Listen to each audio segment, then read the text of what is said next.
করছে, অদ্ভুত এক বাতাবরণ তৈরি হচ্ছে। এই বহরমপুর স্টেশন থেকেও আমার কাছে এখানকার হকাররা এসেছিল। আমি যখন রেলমন্ত্রীর দায়িত্ব সামলেছি তাদেরকে অনেকবার রক্ষা করেছি।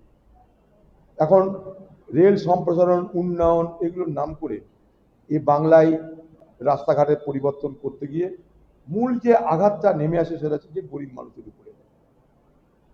হকাররা তারা কেউ সেধে হকার তো হয়নি, নিরুপায় হয়ে তারা হকার, তাদের পেট চলে এই করে।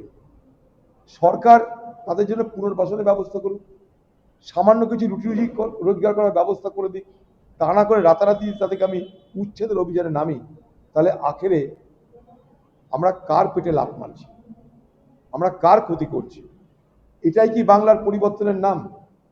পরিবর্তনের নামে প্রথম দিন থেকে বাংলার গরিব, বাংলার হকার, বাংলার সাধারণ মানুষ তাদের উপরে হামলা করার মধ্যে দিয়ে কি আমরা পরিবর্তনের কর্মযোগ্য সূচনা করছি?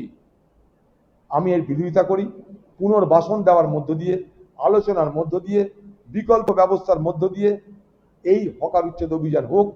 আবার বলছি, এটা মানবিকতার প্রশ্ন, এভিকশন নয়, রিহ্যাবিলিটেশন হোক। Vision News 29